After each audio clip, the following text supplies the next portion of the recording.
Ram sir 360 YouTube ಚಾನಲ್ಗೆ ನಿಮಗೆ ಸ್ವಾಗತ ಸ್ನೇಹಿತರೆ.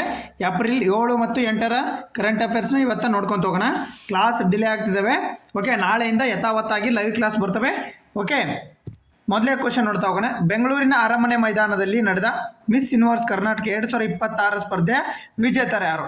ನೋಡಿ, ನಾವು ಕರ್ನಾಟಕದಲ್ಲಿ ಪರೀಕ್ಷೆಗೆ ತಯಾರಾಗ್ತಾ ಇದ್ದೀವಿ ಅಂದರೆ ಕರ್ನಾಟಕದ ಯಾವುದೇ ಕರೆಂಟ್ ಅಫೇರ್ಸ್ ಬರಲಿ ನಾವು ಬಹುಮುಖ್ಯವಾಗಿ ನೋಡ್ಕೋಬೇಕಾಗುತ್ತೆ. ಓಕೆ, ಮರಿದೇನೆ ನಾವು ಕರ್ನಾಟಕದ ಎಸ್ಪೆಷಲಿ ಕರ್ನಾಟಕದ ಕರೆಂಟ್ ಅಫೇರ್ಸ್ ಅಂತ ಬಂದರೆ ಯಾವುದೇ ಯೋಜನೆಗಳಿರಲಿ, ಯಾವುದೇ ಪ್ರಶಸ್ತಿಗಳಿರಲಿ, ಯಾವುದೇ ದತ್ತಿ ಅವಾರ್ಡ್ ಇರಲಿ, ಹಾಗೂ ಯಾವುದೇ ಕ್ರೀಡೆ ಇರಲಿ, ಇತ್ತೀಚೆಗೆ ನ್ಯೂಸಲ್ಲಿ ಇರ್ತಕ್ಕಂಥದ್ದು ನಾವು ಕರ್ನಾಟಕದ ಬಗ್ಗೆ ನೋಡ್ಕೋಬೇಕಾಗಿರ್ತಕ್ಕಂಥದ್ದು ನಿಮ್ಮೆಲ್ಲರ ಜವಾಬ್ದಾರಿಯಾಗಿರುತ್ತೆ. ಅದೇ ರೀತಿಯಾಗಿ who won the Miss Universe Karnataka. ನೋಡ್ರಿ, ಮಿಸ್ ಯೂನಿವರ್ಸು, ಮಿಸ್ ವರ್ಲ್ಡು ಎಲ್ಲೆಲ್ಲಿ ನಡೀತಾವು ಅವನ್ನೆಲ್ಲ ನೋಡ್ಕೊಡ್ರಿ. ಓಕೆ, ನಾವಿಲ್ಲಿ ಏನು ನೋಡೋಣ ಇವಾಗ. ನೋಡ್ರಿ, ಮಿಸ್ ಕರ್ನಾಟಕ ಯಾರಾಗಾದ್ರೆ, ಮಿಸ್ ಯೂನಿವರ್ಸ್ ಕರ್ನಾಟಕ ಯಾರಾಗಾದ್ರೆ ನೋಡ್ರಿ, ಸ್ಫೂರ್ತಿ ಶೆಟ್ಟಿ, ಜಾಗೃತಿ ಚೋಪ್ರಾ, ಲೇಖನ ಹೆಗ್ಡೆ, ವಂಶಿ ಉದಯ್. ನೋಡಿ, ನ್ಯೂಸ್ ಪೇಪರ್ಲಿ ಆರ್ಟಿಕಲ್ ಬಂದಿರತಕ್ಕಂಥ ಮಾಹಿತಿ ಯಾವುದು? ಲೇಖನ ಹೆಗ್ಡೆ ಅವರು. ನೋಡಿ, ಆಪ್ಷನ್ ಸಿ ಲೇಖನ ಹೆಗ್ಡೆ ಈ ಕರ್ನಾಟಕ 226 ಸ್ಪರ್ಧೆ ವಿಜೇತರಾಗಿರ್ತಕ್ಕಂಥವ್ರು.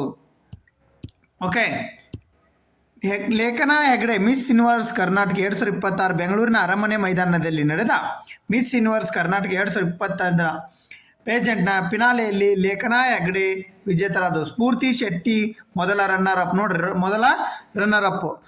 ಜಾಗೃತಿ ಚೋಪ್ರಾ ಎರಡನೇ ರನ್ನರ್ ಅಂದರೆ ಮೂರನೇ ಸ್ಥಾನ ಪಡೆದಿರ್ಕೊಂಡಿರ್ತಕ್ಕಂಥದ್ದು. ಕಳೆದ ಸಾಲಿನ ವಿಜೇತ ವಂಶಿ ಉದಯ್ ಅವರು ಲೇಖನ ಅವರಿಗೆ ಕಿರೀಟ ಮುಡಿಸಿದರು.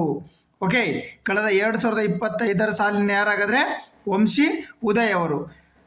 ವಿಶೇಷ ಏನಂದರೆ ಸತತ 2ನೇ ಬಾರಿ Vishwavani TV special Miss Universe Karnataka beauty ಪೇಜೆಂಟ್ಗೆ ಡಿಜಿಟಲ್ ಪಾರ್ಟ್ನರ್ ಆಗಿ ಕೈಗೊಂಡಿರ್ತಕ್ಕಂಥದ್ದು. ಹಾಗಾದರೆ ಇದಕ್ಕೆ ಅಡ್ವರ್ಟೈಸ್ಮೆಂಟ್ ಕೊಟ್ಟಿರ್ತಕ್ಕಂಥದ್ದು ಅವನ್ನೆಲ್ಲ ತಲೆ ಕೆಡಿಸ್ಕೊಬೇಡಿ. ಜಸ್ಟ್ ಮಿಸ್ ಕರ್ನಾಟಕ ಯಾರಂತೇಳಿ ನೋಡ್ಕೊಡ್ರಿ. ಮಿಸ್ ಯೂನಿವರ್ಸ್ ಕರ್ನಾಟಕ ಯಾರಂತಂದರೆ ಲೇಖನ ಹೆಗ್ಡೆ ಅವರು. ಓಕೆ, ನೆಕ್ಸ್ಟು ನಾನು ಆಲ್ರೆಡಿ ಈ ಕರೆಂಟ್ ಅಫೇರ್ಸ್ ಬಗ್ಗೆ ಈಗ 2 ತಿಂಗಳ ಹಿಂದೆ ಜನವರಿ ಕರೆಂಟ್ ಅಫೇರ್ಸಲ್ಲಿ ಹೇಳಿದ್ದೀನಿ. ಯಾವುದು? ಆಸರೆ. ನೋಡಿರಿ, ಕರ್ನಾಟಕ ಪೊಲೀಸ್, ನೀವು ಯಾವ್ದು ಕರ್ನಾಟಕ ಪೊಲೀಸ್ ಎಕ್ಸಾಮಿಗೆ ಪ್ರಿಪೇರ್ ಆಗ್ತಿದ್ರೆ ಈ ಕ್ವಶನ್ ಪಕ್ಕ ಬರುತ್ತೆ. ಅಕ್ಕಪಡೆ, ಓಕೆ, ಇತ್ತೀಚೆಗೆ ವೆಬ್ಸೈಟನ್ನು ಪ್ರಿಪೇರ್ ಮಾಡಿರ್ತಕ್ಕಂಥ ಒಂದಿಷ್ಟುಗಳನ್ನು ಮತ್ತು ಈ ಥರ ಯೋಜನೆಗಳು, ಮನೆಗೆ ಬೀಟು ಅವೆಲ್ಲ ಬರ್ತಾ ಇರ್ತವೆ. ನೋಡಿರಿ, ಕರ್ನಾಟಕ ಪೊಲೀಸ್ ಜಾರಿಗೆ ತಂದಿರುವ ಆಸರೆ ಯೋಜನೆಯ ಮುಖ್ಯ ಉದ್ದೇಶವೇನಂತ ಕೇಳಿದ್ರೆ ನಾವು ನೋಡಿ, ಆಸರೆ ಯೋಜನೆ ಜನವರಿ ಕರೆಂಟ್ ಅಫೇರ್ಸಲ್ಲಿ ಜನವರಿಯಲ್ಲಿ ಬಂದಿರತಕ್ಕಂಥ ಕರೆಂಟ್ ಅಫೇರ್ಸು. ಬಟ್ ಅದರ ಮುಖ್ಯ ಉದ್ದೇಶ ಕೇಳಿದ್ದಾರೆ ಇದರಾಗೆ. ಯಾವಾಗ ಏನು ಜಾರಿಗೆ ಬಂತು ನೋಡ್ರಿ. ಅಪರಾಧ ತಡೆಗಟ್ಟುವುದು, ಒಂಟಿಯಾಗಿ ವಾಸಿಸುವ ಹಿರಿಯ ನಾಗರಿಕರ ರಕ್ಷಣೆ, ಸಂಚಾರ ನಿಯಮ ಜಾರಿ, ಸೈಬರ್ ಭದ್ರತೆ. ನೋಡ್ರಿ, ಇದಕ್ಕೆ ಸರಿಯಾದ ಉತ್ತರ ಬಂದ್ಬಿಟ್ಟು ಸ್ನೇಹಿತರೆ, ಒಂಟಿಯಾಗಿ ವಾಸಿಸುವ ಹಿರಿಯ ನಾಗರಿಕರ ರಕ್ಷಣೆಯನ್ನು ಮಾಡ್ತಕ್ಕಂಥದ್ದು ಯಾವುದು? ಆಸರೆ ಯೋಜನೆ. ಮನೆಗೆ ಅವರಿಗೆ ಬೀಟ್ ನೀಡಿ ಹಿರಿಯ ನಾಗರಿಕರು ಏನು ಒಂಟಿ ಜೀವನ ನಡೆಸ್ತಿರ್ತಾರಲ್ಲ, ಒಬ್ಬಂಟಿಯಾಗಿ ಅವರ ಬಗ್ಗೆ ಕಾಳಜಿ ವಹಿಸ್ತಿರ್ತಕ್ಕಂಥದ್ದು, ಅವರ ಆರೋಗ್ಯ ಬಗ್ಗೆ ನೋಡ್ತಕ್ಕಂಥದ್ದು ಮೇನ್ ಮೋಟಿವ್ ಆಗಿರ್ತಕ್ಕಂಥದ್ದು ಯಾವುದು? ಆಸರೆ ಯೋಜನೆ. ನೋಡ್ರಿ, ಕರ್ನಾಟಕ ಪೊಲೀಸ್ ಸ್ಥಾಪನೆ ಮಾಡಿರ್ತಕ್ಕಂಥದ್ದು ಏನು ಇಂಟ್ರೊಡ್ಯೂಸ್ ಮಾಡಿರ್ತಕ್ಕಂಥ this is the one of the ಏನು ಸ್ಕೀಮು. ಓಕೆ, ನೋಡ್ರಿ ಏನಿದು ಹಾಗಾದ್ರೆ. ನೋಡ್ರಿ, ಒಂಟಿ ಹಿರಿಯರ ಮನೆಗೆ ಪೊಲೀಸರ ಭೇಟಿ. ಹಾಗಾದ್ರೆ ಇತ್ತೀಚೆಗೆ ಮತ್ತೆ ಯಾಕೆ ನ್ಯೂಸಲ್ಲಿ ಐತೆ? ಜನವರಿಯಲ್ಲಿ ಬಂದಿತ್ತು, ಆದ್ರೆ ಮತ್ತೆ ನ್ಯೂಸಲ್ಲಿ ಯಾಕೈತೆ? ರಾಜ್ಯದಲ್ಲಿ ಒಂಟಿಯಾಗಿ ವಾಸಿಸುವ 20,459 ಮನೆಗಳಿಗೆ ಗುರುತು. 60 ವರ್ಷ ಮೇಲ್ಪಟ್ಟ ಆಸರೆ ಯೋಜನೆಗೆ ವ್ಯಾಪ್ತಿಗೆ. ನೋಡ್ರಿ, ಆಲ್ರೆಡಿ ಈಗ ಸರ್ವೆ ಮಾಡಿರ್ತಕ್ಕಂಥದ್ದವರು, ಅದಕ್ಕೋಸ್ಕರ ಮತ್ತೆ ನ್ಯೂಸಲ್ಲಿ ಬಂದಿರತಕ್ಕಂಥದ್ದು. ಆಸರೆ ಯೋಜನೆ ಕರ್ನಾಟಕ ಪೊಲೀಸ್ ರಾಜ್ಯ ವಿವಿಧ ಭಾಗಗಳಲ್ಲಿ ಒಂಟಿಯಾಗಿ ಹಿರಿಯ ನಾಗರಿಕರ ವಾಸಿಸುವ ಪ್ರದೇಶಗಳಿಗೆ ಈ ಬೀಟ್ ಕೇಂದ್ರ ಸ್ಥಾಪಿಸಿತು. ಇದರ ಮೂಲಕ ಪೊಲೀಸ್ ಅಧಿಕಾರಿಗಳು ಏನು ಮಾಡ್ತಾರೆ? ಭೇಟಿ ನೀಡ್ತಾರೆ. ನೋಡ್ರಿ, ಜನವರಿ 17ರಿಂದ ಮಾರ್ಚ್ 31 ನಡೆದ ಈ ಯೋಜನೆ. ನೋಡ್ರಿ, ಹೇಳಿದ್ನೆಲ್ಲ ಜನವರಿ ಕರೆಂಟ್ ಅಫೇರ್ಸಲ್ಲಿ ಬಂದಿತ್ತು ಅಂತೇಳಿ. ನೋಡ್ರಿ, ಜನವರಿ 17ಕ್ಕೆ ಸ್ಟಾರ್ಟ್ ಆಗಿರ್ತಕ್ಕಂಥದ್ದು ಇದು ಬೀಟು. ಓಕೆ, ಮಾರ್ಚ್ 31 ನಡೆದ ಈ ರಾಜ್ಯಾಂತ ಒಂಟಿಯಾಗಿ ವಾಸಿಸುವ 20,459 ಮನೆಗಳು ಈಗ ಆಲ್ರೆಡಿ ಸರ್ವೆ ಆಗಿದ್ದಾವೆ. ಓಕೆ, ರಾಜ್ಯ ಮಟ್ಟದ ಸಮೀಕ್ಷೆಯಲ್ಲಿ IGP MS ಸಲೀಂ ಅವರು ಜನವರಿ ಮಧ್ಯದಲ್ಲಿ ಪ್ರಾರಂಭಿಸಿದರು. ಆಸರೆ ಯೋಜನೆ 60 ವರ್ಷ ಮೇಲ್ಪಟ್ಟವ್ರಿಗೆ ಏನು ಮಾಡೋದು? ಪೊಲೀಸರ ಭೇಟಿ ನೀಡಿ ಅವರ ವಿವರ, ದೂರವಾಣಿ ಸಂಖ್ಯೆ, ಮಕ್ಕಳ ವಿವರ ಮತ್ತು ಅವರ ಮೊಬೈಲ್ ಸಂಖ್ಯೆಯನ್ನು ಸಂಗ್ರಹಿಸುತ್ತಾರೆ. ಓಕೆ, ನೋಡಿರಿ, ಜಿಲ್ಲೆವಾರು ಹಿರಿಯ ನಾಗರಿಕರು ಬೆಂಗಳೂರಲ್ಲಿ 839, ಮೈಸೂರು ಒಂಟಿಯಾಗಿ ವಾಸಿಸ್ತಕ್ಕಂಥವ್ರು ಹಿರಿಯ ನಾಗರಿಕರು ಬೇಜಾರು ಸಿಗ್ತಾರೆ ನಿಮಗೆ.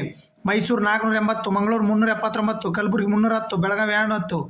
ನೋಡಿರಿ, ಹಾಗಾದರೆ 60 ವರ್ಷ ಮೇಲ್ಪಟ್ಟ ಒಂಟಿಯಾಗಿ ವಾಸಿಸುತ್ತ ಎಲ್ಲರಿಗೆ ವ್ಯಾಪ್ತಿಗೆ ಬರ್ತಾರೆ. ಆಸರೆ ಯೋಜನೆ 60 ವರ್ಷ ಮೇಲ್ಪಟ್ಟ ಮತ್ತು ಒಂಟಿಯಾಗಿ ವಾಸಿಸುವ ಎಲ್ಲರಿಗೆ ಬರ್ತಾ 20,000 ಮನೆಗಳು ಈ ಬಿಟ್ಟಿಗೆ ಆಲ್ರೆಡಿ ಬಂದವು. ಹಿರಿಯ ವೈದ್ಯರು ಅಪಾಯ ಉಂಟು ನೋಡ್ರಿ, ಅಪಾಯಿಂಟ್ಮೆಂಟ್, ಆಸ್ಪತ್ರೆ ಭೇಟಿ ಹಾಗೂ ಔಷಧಿ ತಯಾರಿಸುವಲ್ಲಿ ಸಹಾಯ ಹಸ್ತವನ್ನು. ಅವ್ರಿಗೆ ಏನಾರ ಔಷಧಿ ಬೇಕಾಗಿದ್ರೆ, ಯಾವ್ದಾರ ಆಸ್ಪತ್ರೆ ಅಪಾಯಿಂಟ್ಮೆಂಟ್ ಇದ್ರೆ ಅವ್ರಿಗೆಲ್ಲ ಏನು ಮಾಡೋದು, ಹೆಲ್ಪ್ ಮಾಡೋದು ಪೊಲೀಸರು. ಓಕೆ ನೋಡ್ರಿ, ಅಂಥ ಸ್ಕೀಮ್ ಇದು, ಪೊಲೀಸರಿಂದ ಎಂಥ ಕೆಲಸ. ಆಸರೆ ಮೂಲಕ ಹಿರಿಯ ನಾಗರಿಕ ಹೆಚ್ಚಿನ ಭದ್ರತೆಯನ್ನು ಕೊಡಿಸ್ತಕ್ಕಂಥದ್ದು. ಈ ಬೀಟ್ ವ್ಯವಸ್ಥೆಯಲ್ಲಿ ದಾಖಲಿಸಿದ ನಂತರ ಹಿರಿಯ ಮಕ್ಕಳಿಗೆ ಅಥವಾ ಕುಟುಂಬ ಸದಸ್ಯರಿಗೆ ಸ್ವಯಂಚಾಲಿತ ಸಂದೇಶ ರವಾನೆ ಮಾಡ್ತಕ್ಕಂಥ ಕೆಲಸ. ಓಕೆ, ನೆಕ್ಸ್ಟ್ ಕ್ವಶನ್ ಬರೀ. ಹಾಗಾದರೆ ಇದನ್ನು ನೀವು ನೋಡಲೇಬೇಕಾದಂಥ ವಿಷಯ ನೋಡ್ರಿ. ನೀವು ಯಾರ್ಯಾರು ಕಾಂಪಿಟೇಟಿವ್ ನನಗೆ ಓದೋಕ್ಕಾಗವಲ್ದು, ಏನೂ ಆಗವಲ್ದು ಸರ್ ಅಂತ ಅಂತಿರಲ್ಲ, ಅವ್ರು ಈ ಕ್ವಶನಿಗೆ ಆನ್ಸರ್ ಮಾಡಿರಿ. ಆಮೇಲೆ ಇದ್ರ ಬಗ್ಗೆ ಹೇಳ್ತೀನಿ. Who is the para archery recently defeat the world archery championship Sheetal Devi in para archery series. ನೋಡ್ರಿ, ಹಾಂಗ್ಕಾಂಗ್ನಲ್ಲಿ ನಡೆದ, ನೋಡ್ರಿ ಹಾಂಗ್ಕಾಂಗ ಬ್ಯಾಂಕಾಕ್ ಅಲ್ಲಿ ನಡೆದ ಏನಂತಂತಂದರೆ ಇತ್ತೀಚೆಗೆ ನಡೆದ ಇವರಿಬ್ಬರು ನಮ್ಮ ದೇಶದವರು ಅನ್ನೋದೇ ನಮಗೊಂದು ಹೆಮ್ಮೆ. ಏನಂದರೆ ವಿಶ್ವ ಚಾಂಪಿಯನ್ ನೋಡ್ರಿ ಎದ್ರಾಗ ಪ್ಯಾರಾ ಆರ್ಚರಿ ಒಳಗಡೆ, ಅಂದರೆ ಅಂಗವಿಕಲರ ಬಿಲ್ಲು ವಿದ್ಯೆದೊಳಗಡೆ ಪ್ಯಾರಾ ಆರ್ಚರಿ ಒಳಗೆ ವರ್ಲ್ಡ್ ಚಾಂಪಿಯನ್ಶಿಪ್. ಯಾರು ನಮ್ಮ ಶೀತಲ್ ದೇವಿ ಗೊತ್ತೈತೆ ನಿಮಗೆ, ಯಾರೋ ಶೀತಲ್ ದೇವಿ ಬಗ್ಗೆ ಆಲ್ರೆಡಿ ಗೊತ್ತೈತೆ ನಿಮಗೆ. ಬಟ್ ಅವರನ್ನೇ ಸೋಲಿಸಿದ್ದಾರೆ ಯಾರು, ಪ್ಯಾರಾ ಆರ್ಚರಿ ಪಟ್ಟು, ನಮ್ಮ ಪ್ಯಾರಾ ಆರ್ಚರಿ ಪಟ್ಟು ಇನ್ನೊಬ್ಬ ನಮ್ಮ ದೇಶದವರು ಇವರು. ಯಾರಾಗಾದ್ರೆ ಜ್ಯೋತಿ ಬಲಿಯಾನ್, ಪೂಜಾ ಜತ್ಯಾನ್, ಪಾಯಲ್ ನಾಗ್, ರಾಕೇಶ್ ಕುಮಾರ್. ನೋಡ್ರಿ ಸರಿಯಾದ ಉತ್ತರ ಬಂದ್ಬಿಟ್ಟು ಪಾಯಲ್ ನಾಗ್. ಇವ್ರ ಬಗ್ಗೆ ಒಂದು ನೋಡಿ ವಿಡಿಯೋ ಹಾಕ್ತೀನಿ ನೋಡಿ, ಆಮೇಲೆ ಇದ್ರ ಬಗ್ಗೆ ಎಕ್ಸ್ಪ್ಲೇನ್ ಮಾಡ್ತೀನಿ. ವಿಡಿಯೋ ನೋಡ್ರಿ ಮೊದಲು ಇವ್ರ ಬಗ್ಗೆ, ಯಾಕಂದ್ರೆ ಇನ್ಸ್ಪಿರೇಷನ್ ನಿಮಗಿದು. ವಿಡಿಯೋ ನೋಡಿ ಇನ್ಸ್ಪಿರೇಷನ್. ಓದೋಕ್ಕಾಗಲ್ಲ ನನಗೆ ಅನ್ನೋದ್ರು ಎಷ್ಟು ಕಷ್ಟಪಡ್ತಾರೆ, ಒಂದೇ ದಿವಸದಾಗ ಯಾವುದೂ ಆಗಾಗಿಲ್ಲ ಸಾಧನೆ.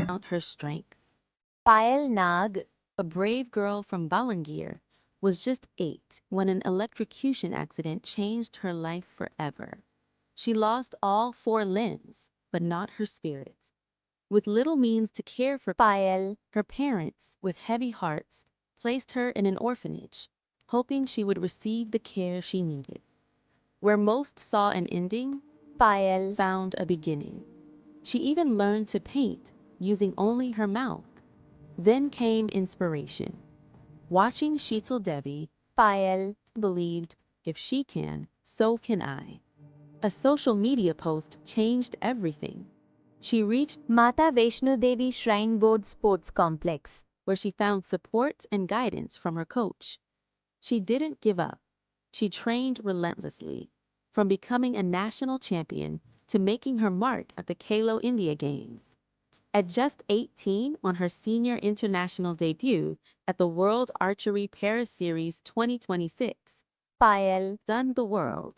She defeated world champion and idol Sheetal Devi 139 to 136 in the women's compound open final to win gold. Payal Didn't just win a medal, she showed what belief can build. Because dreams don't need perfect bodies, only a fearless heart. Okay ನೋಡಿ, ಹಾಗಾದ್ರೆ ನೋಡಿ ಇಲ್ಲಿ ವಿವರಣೆ ನೋಡೋದಾದ್ರೆ, ಎರಡೂ ಕೈ ಇಲ್ಲ, ಎರಡೂ ಕಾಲಿಲ್ಲ. ನೋಡ್ರಿ ಒಂದು ಕಾಲಿಗೆ ಹೆಂಗೆ ಹಾಕ್ಕೊಂಡಿದ್ದಾರೆ, ಹಾಕ್ಕೊಂಡ್ಬಿಟ್ಟು ಹೆಂಗೆ ಮಾಡ್ತಿದ್ದಾರೆ. ಇಲ್ಲದ ಹುಡುಗಿ ವಿಶ್ವ ಗೆದ್ದಳು. ನೋಡ್ರಿ, ವಿಶ್ವ ಕುಡಿಸಿ ಕೊಂದು ಬೀಡಿ ಎಂದ ಕುಟುಂಬಸ್ಥರು. ನೋಡ್ರಿ ಅವ್ರಿಗೆ ಏನು ಅಂತಂದ್ರೆ, ಅವ್ರ ಕಣ್ಣು ಚೆನ್ನಾಗಿಲ್ಲ. ನೋಡ್ರಿ ಒಂದು ಕಣ್ಣು ಹೋಗೈತೆ, ಕಣ್ಣು ಇಲ್ಲ, ಏನಿಲ್ಲ, ಕೈಗಳು ಇಲ್ಲ. ನೋಡಿ ಹಾಗಾದ್ರೂ ಕಾಲೂ ಇಲ್ಲ. ಆದ್ರೂ ವಿಷ ಕುಡಿಸಿ ಎಂದು ಬಿಟ್ಟಿದ್ದ ಕುಟುಂಬರು, ವಿಷ ಕುಡಿಸಿ ಕೊಂದು ಬಿಡಿ ಎಂದ ಕುಟುಂಬರು. ಚಿನ್ನ ತೋರಿಸಿ ಕೊಟ್ಟ, ಗೆದ್ದು ತೋರಿಸಿ ಕೊಟ್ಟ ಒಡಿಸ್ಸಾ ಮೂಲದವರು. ನೋಡ್ರಿ ಯಾರು, ಪಾಯಲ್ ನಾಗ್ ಅವರು.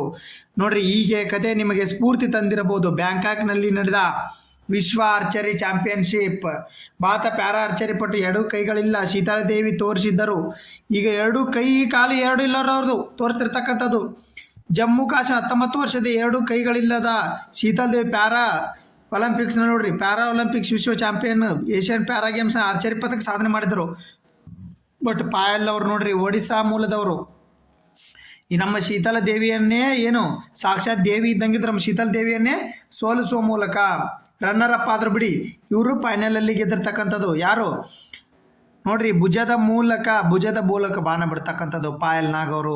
ಪ್ಯಾರಾ ಅಥ್ಲೆಟಿಕ್ಸ್ ಸಾಮರ್ಥ್ಯ ಗುರುಸಿ ಅವರ ಜಾಗತಿಕ ಮಟ್ಟಕ್ಕೆ ಸಜ್ಜುಗೊಳಿಸುವ ಖ್ಯಾತಿ ಕುಲ್ದೀಪ್ ವೆದ್ವಾನ್ ಅವರು ಈ ಹಿಂದೆ ಶೀತಲ್ ದೇವಿಗೆ ತರಬೇತಿ ನೀಡಿ 2025ರಲ್ಲಿ ಆಕೆ ವಿಶ್ವ ಚಾಂಪಿಯನ್ಶಿಪ್ ಪ್ಯಾರಾ ಚಾಂಪಿಯನ್ಶಿಪ್ ಆಗಿ ಶ್ರಮಿಸಿದ ಬಳಿಕ ಶೀತಲ್ ದೇವಿಯರಂತೆ ಪಾಯಲ್ರ ಚಾಂಪಿಯನ್ ಮಾಡುತ್ತೇನೆ ಎಂಬ ಪ್ರತಿಜ್ಞೆಗೆ ಇದ್ರು. ಇದೀಗ ಆಕೆ ವಿಶ್ವ ಚಾಂಪಿಯನ್ ಅನ್ನು ಮಾಡಿರ್ತಕ್ಕಂಥದ್ದು. ಇವರಿಗೆ ಹೃತ್ಪೂರ್ವಕವಾದ ಧನ್ಯವಾದಗಳನ್ನು ನಾವು ತಿಳಿಸಲೇಬೇಕು. ಓಕೆ, ನೆಕ್ಸ್ಟ್ ಕ್ವಶನ್ ಬರೆಯಾಗಾರೆ. ಇತ್ತೀಚೆಗೆ ಪರಿಸರ ಸೂಕ್ಷ್ಮ ಪ್ರದೇಶವೆಂದು ಘೋಷಿಸಲಾದ ಕಾಳಿ ಹುಲಿ ಸಂರಕ್ಷಿತ ಪ್ರದೇಶ ಇಂದಿನ ದಾಂಡೇಲಿ ಮತ್ತು ವಂಶಿ ಯಾವ ರಾಜ್ಯದಲ್ಲಿದೆ ಅಂದ್ರೆ ಯಾವ ರಾಜ್ಯದ ಜಿಲ್ಲೆಯಲ್ಲಿದೆ, ಯಾವ ಜಿಲ್ಲೆಯಲ್ಲಿದೆ ನೋಡ್ರಿ. ಇತ್ತೀಚೆಗೆ ನ್ಯೂಸಲ್ಲಿ ಯಾಕೈತಿ, ನ್ಯೂಸ್ ಪೇಪರ್ ಆರ್ಟಿಕಲಲ್ಲಿ ಬಂದಿರತಕ್ಕಂಥದ್ದು. ಎಲ್ಲಿ ಬರುತ್ತೆ? ಉತ್ತರ ಕನ್ನಡ. ನಮ್ಮ ಉತ್ತರ ಕನ್ನಡ. ದಾಂಡೇಲಿಗೆ ಗೊತ್ತಲ್ಲ ನಮಗೆ, ಟ್ರಿಪ್ ಹೋಗ್ತೀವಲ್ಲ ದಾಂಡೇಲಿಗೆ. ಓಕೆ ನೋಡ್ರಿ, ಹಾಗಾದ್ರೆ ಏನಿದೆ ನ್ಯೂಸ್ ಪೇಪರಲ್ಲಿ ಇರ್ತಕ್ಕಂಥದ್ದು ಇತ್ತೀಚೆಗೆ ಆರ್ಟಿಕಲ್ ಎದಕ್ಕೆ ಬಂದೈತೆ? 663 ಚದರ ಕಿಲೋಮೀಟರ್ ವ್ಯಾಪ್ತಿಯ ಪ್ರದೇಶ. ಓಕೆ, ಕೇಂದ್ರ ಅರಣ್ಯ ಮತ್ತು ಪರಿಸರ ಇಲಾಖೆ ಘೋಷಣೆ. ನೋಡ್ರಿ, ಇತ್ತೀಚೆಗೆ ಮತ್ತೆ 663 ಚದರ ಕಿಲೋಮೀಟರನ್ನು ನಮ್ಮ ಕಾಳಿ ಟೈಗರ್ ರಿಸರ್ವ್ ಪ್ರದೇಶಕ್ಕೆ ಏನು ಮಾಡೈತಿ, ಕೋರ್ಟು ಸೇರಿಸೈತಿ. ಅದಕ್ಕೋಸ್ಕರ ನ್ಯೂಸಲ್ಲಿ ಇರ್ತಕ್ಕಂಥದ್ದು. ಉತ್ತರ ಕನ್ನಡ ಜಿಲ್ಲೆಯಲ್ಲಿರುವ ಕಾಳಿ ಸಂರಕ್ಷಿತ ಪ್ರದೇಶವು ಪರಿಸರ ಸೂಕ್ಷ್ಮ ಪ್ರದೇಶ ಎಂದು ಕೇಂದ್ರ ಅರಣ್ಯ ಮತ್ತು ಪರಿಸರ ಇಲಾಖೆ ಘೋಷಿಸಿದ್ದು, ಈ ಸಂಬಂಧ ಕರಡು ಅಧಿಸೂಚನೆ ಹೊರಡಿಸಿದ್ದು. 663 ಚದರ ಕಿಲೋಮೀಟರ್ ವ್ಯಾಪ್ತಿ ಪ್ರದೇಶ ಸೂಕ್ಷ್ಮ ಪ್ರದೇಶ, ಅರಣ್ಯ ವಲಯ ಕಿಲೋಮೀಟರ್ ವ್ಯಾಪ್ತಿ ಪ್ರದೇಶ ಸೂಕ್ಷ್ಮ ಪ್ರದೇಶ ಹಾಗೂ ಸೂಕ್ಷ್ಮ ಪ್ರದೇಶ ವ್ಯಾಪ್ತಿ 75 ಚದರ ಕಿಲೋಮೀಟರ್ ಪ್ರದೇಶವೆಂದು ಕಡ್ಡಾಯಗೊಳಿಸಿರ್ತಕ್ಕಂಥದ್ದು. ಉತ್ತರ ಕನ್ನಡ ಜಿಲ್ಲೆಯ ಕಾಳಿ ಸಂರಕ್ಷಿತ ಪ್ರದೇಶ ಈ ಹಿಂದೆ ದಾಂಡೇಲಿ, ಅಂಶಿ, ಪಶ್ಚಿಮ ಘಟ್ಟಗಳ ದಟ್ಟ ಅರಣ್ಯದಲ್ಲಿದ್ದು ಹುಲಿ ಆನೆಗಳಿಗೆ ವೈವಿಧ್ಯಕ್ಕೆ ಹೆಸರುವಾಸಿಯಾಗಿತ್ತು. ನೋಡ್ರಿ, ಅರಣ್ಯದ ಅಂಚೆ 10 ಕಿಲೋಮೀಟರ್ ವ್ಯಾಪ್ತಿಯಲ್ಲಿ ಪ್ರದೇಶವನ್ನು ಪರಿಸರ ಸೂಕ್ಷ್ಮ ಪ್ರದೇಶ ಅಂದರೆ ಅಲ್ಲಿ ಯಾರು ವಾಸಿಸುವಂಗಿಲ್ಲ. 10 ಕಿಲೋಮೀಟರ್ ಯಾರು ಸಂಚಾರ ಮಾಡೋಂಗಿಲ್ಲ. ಯಾವ ಟೈಗರ್ ಸಫಾರಿ ಏನೂ ಇರೋದಿಲ್ಲ, ರೆಸಾರ್ಟ್ ಇರಲ್ಲ. 10 ಕಿಲೋಮೀಟರ್ ಕೋರ್ ಪ್ಲೇಸ್ ಅಂತ ಕರೀತಾರೆ ಇದನ್ನು. ಸೂಕ್ಷ್ಮ ಪ್ರದೇಶದಿಂದ ವ್ಯಾಪ್ತಿಗೆ ಬರುವ 75 ಚದರ ಕಿಲೋಮೀಟರ್ ಪ್ರದೇಶ ಕಂದಾಯ ಪ್ರದೇಶ ಎಂದು ಘೋಷಿಸಲಾಗಿದೆ. ಕಂದಾಯ ಅಂತಂದರೆ ರೆವಿನ್ಯೂ ಡಿಪಾರ್ಟ್ಮೆಂಟಿಗೆ. ಓಕೆ, ನೆಕ್ಸ್ಟ್ ನೋಡೋಣ. ನೋಡ್ರಿ, ಹಾಗಾದರೆ 2030 ವೇಳೆಗೆ 14 ವರ್ಷದ ಶೇಕಡ ಎಷ್ಟರಷ್ಟು ಹೆಣ್ಣು ಮಕ್ಕಳಿಗೆ HPV ಲಸಿಕೆ ನೀಡುವ ಗುರಿಯನ್ನು ವಿಶ್ವ ಆರೋಗ್ಯ ಸಂಸ್ಥೆ ಹಾಕಿಕೊಂಡಿರ್ತಕ್ಕಂಥದ್ದು. ನೋಡ್ರಿ, HVP ಅಂತಂದ್ರೆ ಒಂದು ನಿಮಿಷ ನೋಡ್ರಿ, HV ಅಂದರೆ HPV ಅಂತಂತಂದರೆ ಏನಂತಂತಂದರೆ human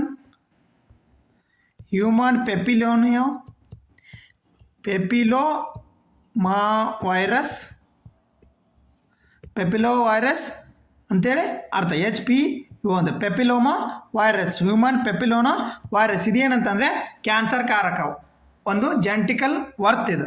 okay, cancer as well as ಏನಂತಂತಂದರೆ ಜೆನೆಟಿಕಲಿ. ಇದನ್ನು ಎಷ್ಟು ಅಂತಂದರೆ 90% ನೋಡ್ರಿ, 90% ನೀಡುವ ಗುರಿಯನ್ನು ವಿಶ್ವ ಆರೋಗ್ಯ ಸಂಸ್ಥೆ ಹಾಕಿಕೊಂಡಿರ್ತಕ್ಕಂಥದ್ದು 2030 ವೇಳೆಗೆ. ನೋಡಿ, ನ್ಯೂಸ್ ಪೇಪರಲ್ಲಿ ಬಂದಿರತಕ್ಕಂಥದ್ದು. ನೋಡಿರಿ, HPV ಅಂತಂದರೆ ಕ್ಯಾನ್ಸರ್ ಕಾರಕ ಮತ್ತು ಅದರ ಏನಂತಂದ್ರೆ ಜೆನೆಟಿಕಲ್ ವರ್ತ್. ಇದನ್ನು recommended for child and age 11 ರಿಂದ 14 ವರ್ಷದ 12. Okay, it is highly effective when the given before the sexual ಎಫೋಸ್ ಅಡಲ್ಟ್ 26 ಕ್ಯಾನ್ ಕ್ಯಾಚ್ ಅಪ್ ಅಂತಂತಂದರೆ HPV ಇದನ್ನು ಏನಂತಂತಂದರೆ ಜೆನೆಟಿಕಲಿ ಏನು ಬರ್ತಕ್ಕಂಥದ್ದು, ಕ್ಯಾನ್ಸರ್ ಬರ್ತಕ್ಕಂಥದ್ದು. ಅದನ್ನು ತಡೆಗಟ್ಟಕ್ಕೆ ಮಾಡ್ತಕ್ಕಂಥ 14 ವರ್ಷದ ವಯಸ್ಸಿನವರಿಗೆ ಶೇಕಡ 90% ಹೆಣ್ಣು ಮಕ್ಕಳಿಗೆ HPV ಲಸಿಯನ್ನು ನೀಡುವ ಗುರಿಯನ್ನು ಯಾರನ್ನ ಹಾಕೊಂಡಿರ್ತಕ್ಕಂಥದ್ದು, ವಿಶ್ವ ಸಂಸ್ಥೆ. ನೋಡಿರಿ, HPV ಕ್ಯಾನ್ಸರ್ ಸೋಂಕಿತ ಸಂಖ್ಯೆ ಎಲ್ಲಿ ಜಗತ್ತಿನಲ್ಲೇ ಭಾರತ ಎಷ್ಟನೇ ಸ್ಥಾನದಲ್ಲಿದೆ? 2ನೇ ಸ್ಥಾನ ಇರತಕ್ಕಂಥದ್ದು. ವೈಯಕ್ತಿಕ ಸ್ವಚ್ಛತೆ ಕೊರತೆ, ಜನಾಂಗಗಳಲ್ಲಿ ಉಂಟಾಗುವ ತೊಂದರೆ, ಅಸುರಕ್ಷತೆ, ಲೈಂಗಿಕ ಸಂಪರ್ಕ ಇತ್ಯಾದಿಗಳಿಂದ ಸೋಂಕು ಉಂಟಾಗಿ ಕ್ರಮೇಣ ಗರ್ಭಕಂಠ ಜೀವಕೋಶಗಳಲ್ಲಿ ಬದಲಾವಣೆ. ನೋಡ್ರಿ, ಅಲ್ಲಿ ಕ್ಯಾನ್ಸರ್ ಉಂಟಾಗ್ತಕ್ಕಂಥದ್ದು. ಈ ಹಿನ್ನೆಲೆ ವಿಶ್ವ ಆರೋಗ್ಯ ಸಂಸ್ಥೆ 2030 ವೇಳೆಗೆ 14 ವಯಸ್ಸಿನಿಗೆ ಶೇಕಡ 90% ಅಂದರೆ ಚಿಕ್ಕವರಿದ್ದಾಗ ಕೊಡೋದು HPV ಲಸಿಕೆ ನೀಡುವ ಗುರಿಯನ್ನು ಹಾಕಿಕೊಂಡಿರ್ತಕ್ಕಂಥ. 14 ವಯಸ್ಸಿನಲ್ಲೇ ಲಸಿಕೆ ನೀಡುವುದರಿಂದ ಭವಿಷ್ಯದಲ್ಲಿ ಏನವ್ರಿಗೆ ಸೋಂಕಿನಿಂದ ಸಂರಕ್ಷಣೆ ಆಗ್ತಕ್ಕಂಥದ್ದು. ಓಕೆ, ನೋಡಿ ನೆಕ್ಸ್ಟ್ ಕ್ವಶನ್ ಬರ್ರಿ. ನೋಡ್ರಿ, ಭಾರತದಲ್ಲಿ ಪ್ರತಿ ವರ್ಷ ಯಾವ ದಿನಾಂಕದಂದು CRPF ಶೌರ್ಯ ದಿನವನ್ನು ಆಚರಿಸಲಾಗುತ್ತದೆ? ಯಾವ ದಿನವನ್ನು ಆಚರಿಸಲಾಗುತ್ತೆ? CRPF ಶೌರ್ಯ ದಿನ. ನೋಡಿ, CRPF ಶೌರ್ಯ ದಿನ ನೋಡಿರಿ, CRPF ಶೌರ್ಯ ದಿನ ಅಂತ ಬಂತಂತಂದರೆ April 9 is a right answer. ಶೌರ್ಯ ದಿನ CRPF. ನೋಡಿ, ನ್ಯೂಸ್ ಪೇಪರ್ಲಿ ಬಂದಿರತಕ್ಕಂಥದ್ದು ಮಾಹಿತಿ ಏನಂತಂತಂದರೆ, ಕಾಣಲಿಲ್ಲ ಅಂದ್ರೆ ಜೂಮ್ ಮಾಡ್ತೀನಿ, ನೋಡ್ಕೊಡ್ರಿ. ನೋಡಿರಿ, ಏಪ್ರಿಲ್ 9ರಂದು ಭಾರತೀಯ ಮಿಲಿಟರಿ ಇತಿಹಾಸದಲ್ಲಿ ಅತ್ಯಂತ ಮಹತ್ವದ ದಿನಗಳಂದಾಗಿದೆ. 1965 ಈ ದಿನದಂದು ಭಾರತ ಮತ್ತು ಪಾಕಿಸ್ತಾನ ನಡುವೆ ಯುದ್ಧದ ಸಮಯದಲ್ಲಿ ಗುಜರಾತ್ನ ಕಚ್ ಕೊಲ್ಲಿಯಲ್ಲಿ 34 ಪಾಕಿಸ್ತಾನಿಗಳ ಸೈನಿಕರನ್ನು ಕೊಂದು ಮತ್ತು ಸಣ್ಣ CRPF ಏನು ಮಾಡ್ತಿತ್ತು, ತುಕಡಿ ಇತಿಹಾಸವನ್ನು ಸೃಷ್ಟಿಸ್ತಕ್ಕಂಥದ್ದು. ಓಕೆ, ಈ ತುಕಡಿ ಇತಿಹಾಸ ಸೃಷ್ಟಿಸಲು ಯುದ್ಧದಲ್ಲಿ ತಮ್ಮ ಶೌರ್ಯವನ್ನು ಪ್ರದರ್ಶಿಸಿದ ಧೈರ್ಯಶಾಲಿಯ CRPF ಸೈನಿಕರ ಪಾಕಿಸ್ತಾನ ದಾಳಿಯನ್ನು ಯಶಸ್ವಿಯಾಗಿ ಹಿಮ್ಮೆಟ್ಟಿಸಿದರು. ಅಂದಿನಿಂದ ಏಪ್ರಿಲ್ 9ರಂದು ಪ್ರತಿ ವರ್ಷ ಶೌರ್ಯ ದಿವಸ ಎಂದು ಆಚರಣೆ ಮಾಡಲಾಗತಕ್ಕಂಥದ್ದು. ಗೊತ್ತಾ?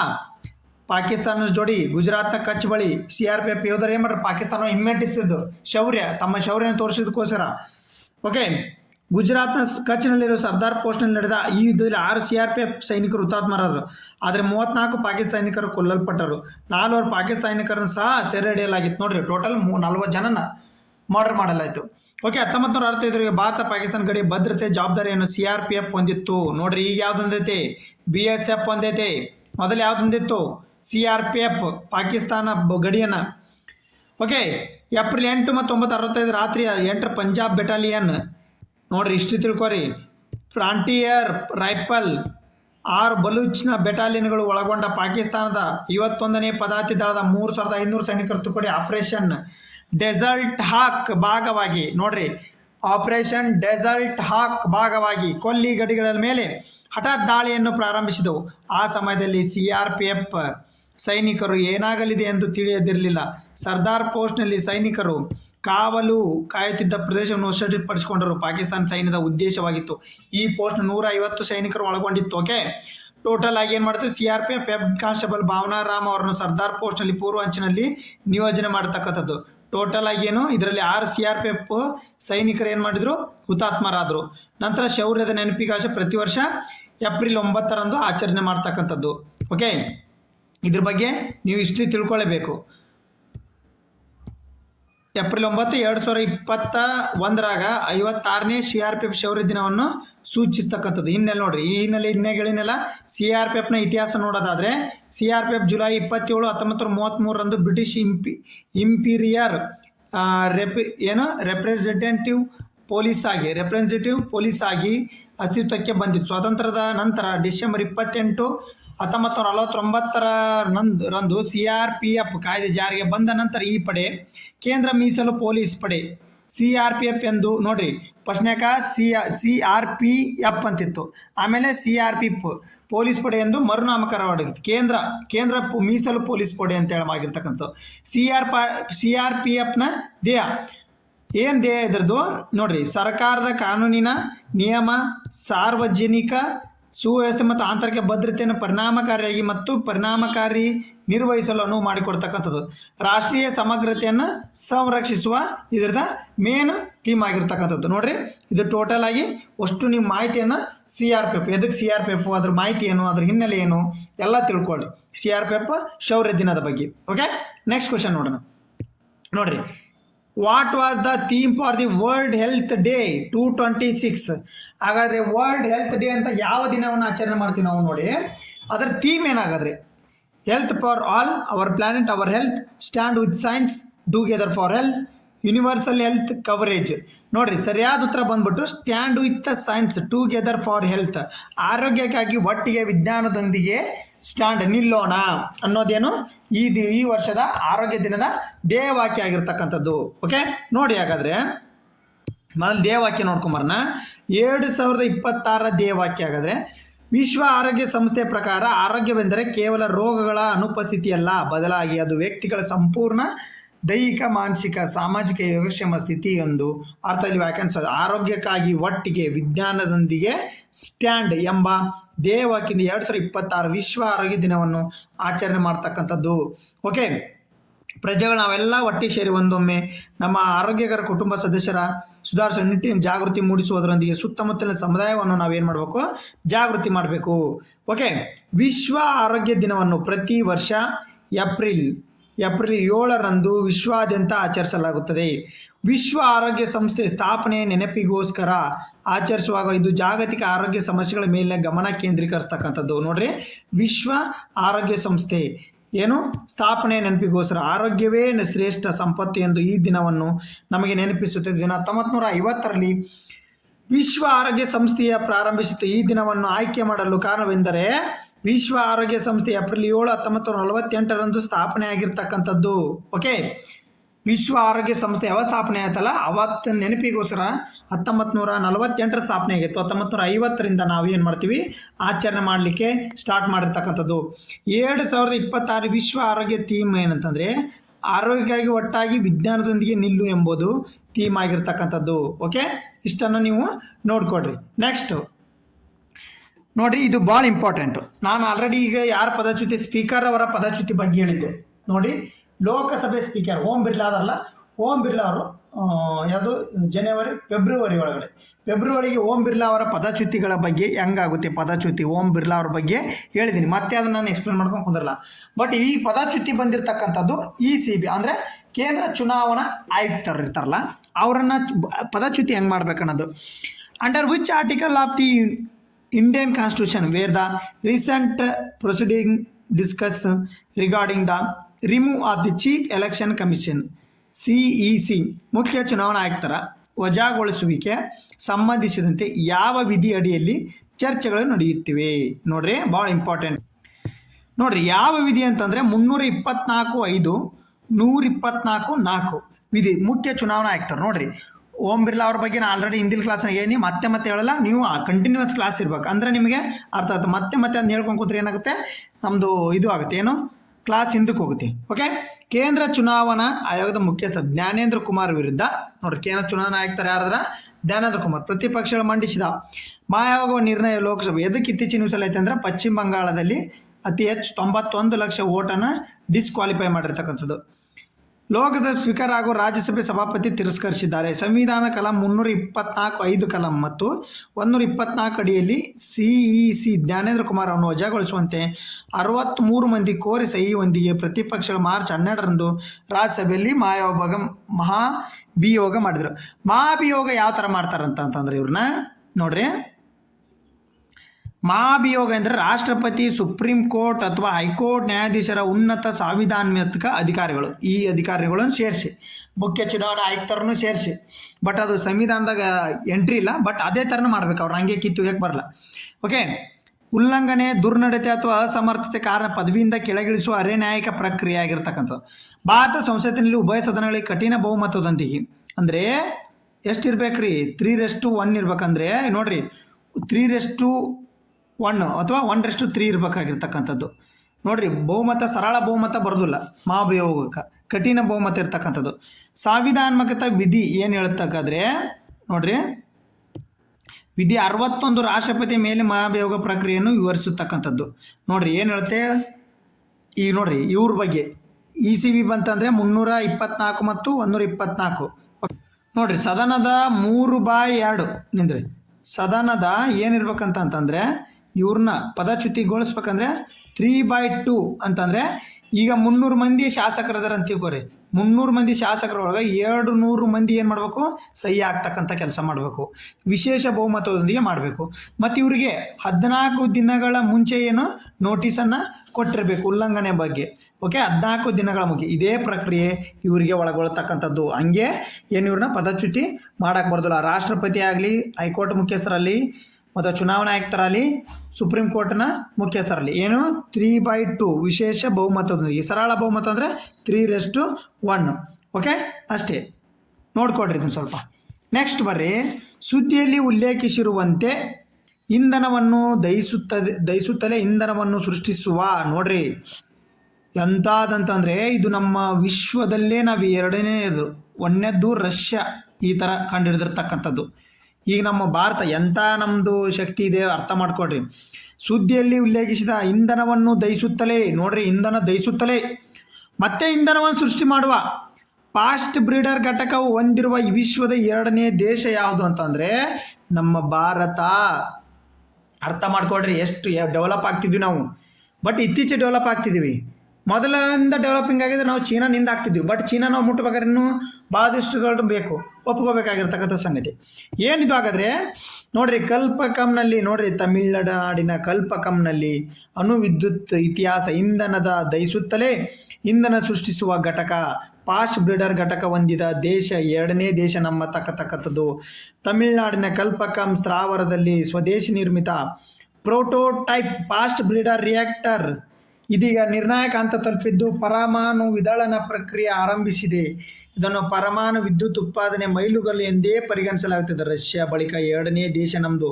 ನೋಡ್ರಿ, ಘಟಕದಲ್ಲಿ ಯುರೇನಿಯಂ ಬಳಕೆ ಬಳಿಕ ಲಭ್ಯವಾಗುವ ಪ್ಲುಟೋನಿಯಂನ ಮರುಬಳಕೆ ಯುರೇನಿಯಂನ ಸುಡ್ತಾ ನಾವು ಏನು ಮಾಡ್ತಕ್ಕಂಥದ್ದು, ಪ್ಲುಟೋನಿಯಂನ ಏನು ಮಾಡ್ತಕ್ಕಂಥದ್ದು ನಾವು ತಯಾರು ಮಾಡ್ತಕ್ಕಂಥ ಕೆಲಸ ಇಲ್ಲಿ ಆಗ್ತಕ್ಕಂಥದ್ದು. ಇಂಧನವನ್ನು ಸುಡುತ್ತಲೇ ಇಂಧನವನ್ನು ಮತ್ತೊಂದು ಇಂಧನವನ್ನು ನಾವು ಏನು ಮಾಡ್ತಕ್ಕಂಥದ್ದು ಉತ್ಪಾದನೆ ಮಾಡ್ತಕ್ಕಂಥದ್ದು. ವಿದ್ಯುತ್ ಪುತ ಕಡಿಮೆ, ಯುರೇನಿಯಂ ಸಾಕು, ತ್ಯಾಜ್ಯವು ಕಡಿಮೆ.